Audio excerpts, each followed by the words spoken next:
Wouldn't it be amazing if by the same time next year you could finally say that you've made significant progress towards your financial goals and to also have a head start for years to come in your journey? There are less than 40 days left in the current year and 2025 is just around the corner. So it's time for you to prepare in order to make sure that the next year will be the best financial year of your life so far. So in today's video, I want to give you a list of things that you could start working on even today to make sure that you will have an amazing next year when it comes to your financial situation. But before we get into that, just in case you're sitting there wondering why you should listen to this guy when it comes to your financial goals and having an amazing financial year, hi, I'm Alan, I'm an angel investor and entrepreneur.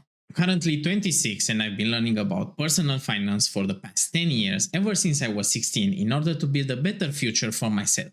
This knowledge has helped me to save enough money in the past 4 years from my freelancing business in order to invest into over 30 startups, which places me among the top investors in my country.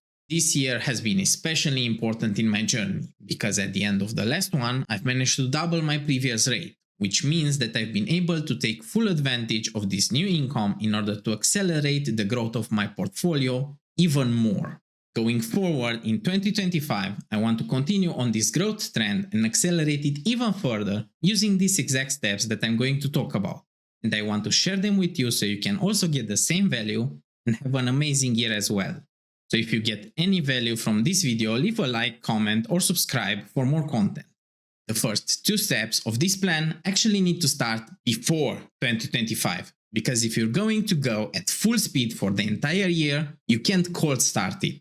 Just like a car can go from 0 to 100 instantly and they need a few seconds to warm up, you will also need a period of adjustment before you go into full speed. Getting into it, the first step of the plan is to actually review your current situation and the progress that you've managed to do so far. And ideally, you should not say that you've made no progress at all.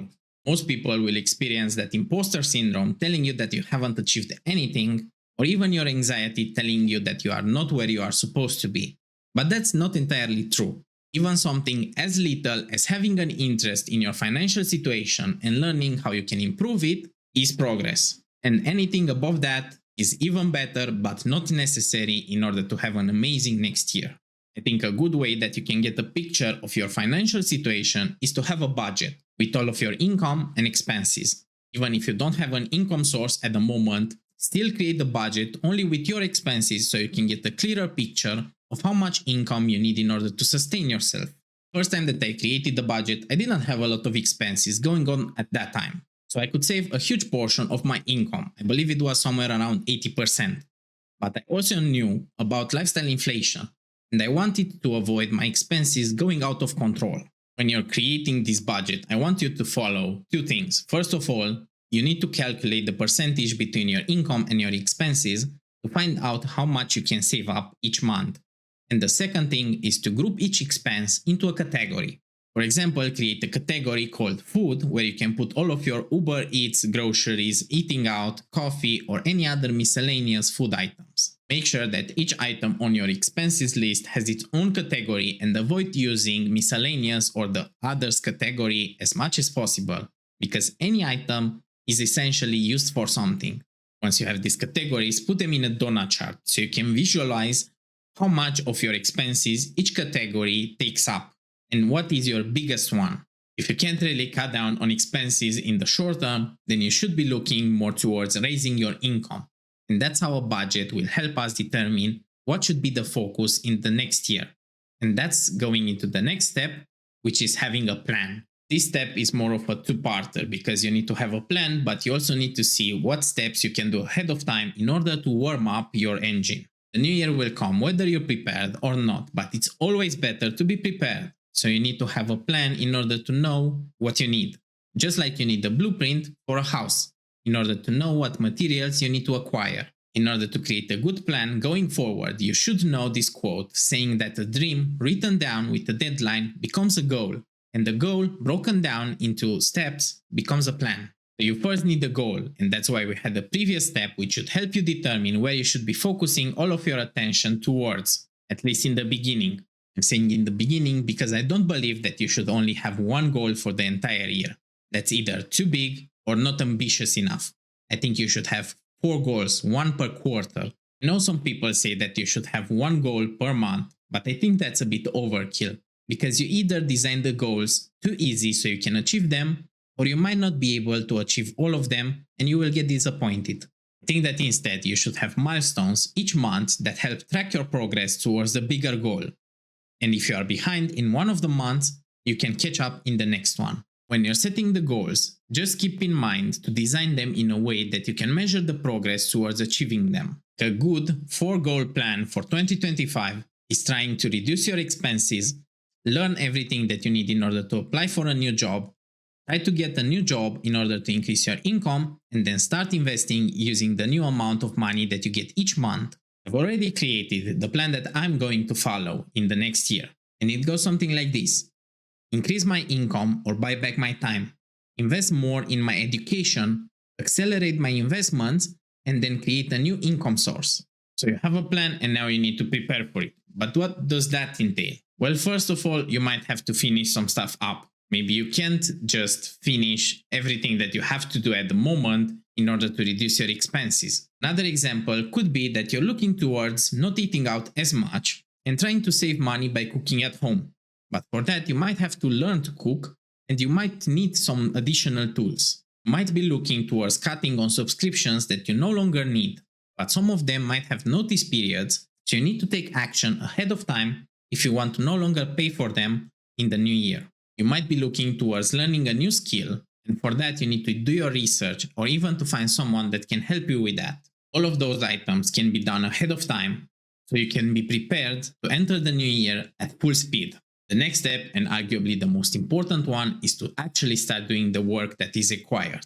Use your initial motivation to help you build the consistency. I personally believe that idea, that the biggest reason why people fail to achieve what they want is because they give up too early. People will set their New Year's resolutions and then do nothing about them for the next 12 months. That's why it's important to start the work. In the startup space, you can hear a lot of people mention that the execution is much more important than the idea. In my case, I'm preparing for the next year by working to renew all of the contracts that I have with my clients, which means a lot of negotiation in order to raise my prices. This is a simple and straightforward step with not much to explain, but if you want an example, my starting point will be to find new clients at higher rates. Instead, the next step might be a little harder, especially if you're not someone that's extremely well organized. And it's all about tracking your progress. Use the budget that you have already created and continue to keep track of your expenses over time and see how they improve. If you're looking to build an investment portfolio, because of how often its value can change, you need to keep track of 2 values in order to measure your progress. The first one is the value of your portfolio. The second one is the cost basis, or how much you have invested so far. Over time, you should see them diverge because the value of your portfolio should grow faster than how much you are investing. Even learning can be measured. So whatever your financial goal is, always keep track of your progress, because after the initial spark of motivation, seeing your progress will help you stay consistent. In my case, I'm measuring how much I can charge per hour, how much I'm making on a monthly or yearly basis, how much I can save out of that, and also with the value of my portfolio. The next step is optional because I don't believe that anyone can work with this. But if you can, I highly recommend it because it can increase your chances for success by a lot. At least for me, that's what happened. I'm talking about getting some help, whether it's from an accountability partner that can help you stay consistent in your work, joining a community where you can discuss your ideas with others and you can also see how they are progressing as well, or even getting a mentor that can help you one-to-one. Communities and mentors/coaches tend to have a bad reputation because most of them are just trying to scam you out of your money, but there are good ones and they can help you a lot. But you need to check that they actually know what they are talking about and that they are worth the money that you are paying them. Once again, this step is optional, and I'm not trying to sell you anything or recommend anyone that you should work with. You should do your own due diligence and decide if you actually want to do this. For me, it's been a huge help. Of course, you might ask, why should you pay someone instead of saving and investing that money? Well, it depends on your goals. If you want to actually get to the top, you need a lot of help. You can't do it all alone, or you can, but it will take much longer. Of course, it's even better for your financial goals to find someone that's willing to work with you for free, but that's pretty rare, especially at high levels. You also have the option to get coached for free by watching content similar to this one, either from me or from other creators.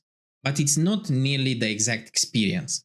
You can get much more personalized advice if it's applied to your situation, and it can help you accelerate even further. The last step in this plan in order to have an amazing next year is to explore new opportunities, even if that's not part of your goals. When it comes to your financial journey, you can follow the same plan that's been working for you and do the work consistently, and you would still grow, but not as fast. Exponential growth, unless you're waiting for compounding to kick in way down the road when you're old and tired, will require you to assume some risk and to take advantage of new opportunities. We live in a fast-paced world where opportunities are everywhere. But in order to take advantage of them, you need to chase after them and explore what they can offer. Whether it's going to a different company for much more money, accepting a new leadership role that you're not ready for, moving to a different country where you can have access to many more opportunities, or even investing into riskier assets for faster growth, you need to know how much risk you can take on and to go for it. When we are young, we can assume much more risk because we don't have as many responsibilities, but we need to be smart about it and know what type of risk is worth it. And it's called asymmetric risk. Asymmetric risk is created when the balance of an opportunity between the risk and the benefit is tipped in your favor, and the risk is at its lowest. The opportunity that I'm chasing in 2025 is this one, creating content. And the risk that I'm assuming is my effort being in vain and this opportunity not working out. If you think about it, this is a huge asymmetric risk for me because I'm only wasting my time for a huge opportunity down the road.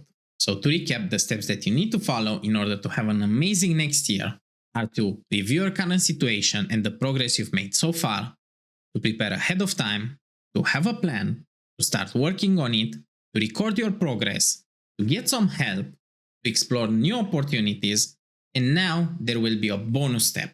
This step is only for those of you that have watched until now and are serious about their financial journey. The bonus step is to continue your learning along your financial journey, because learning, exactly as interest, compounds. Whether it's from this video, others on my channel, or from other creators, whatever you will learn will become your unique advantage, which will enable you to see opportunities where others will not. That's it. Thank you for watching this video right until the end. Leave a like if you've enjoyed it and let me know in the comments what are your goals for next year. And if you want to get started with the bonus step right now, there might be other videos on the screen which will help you learn even more.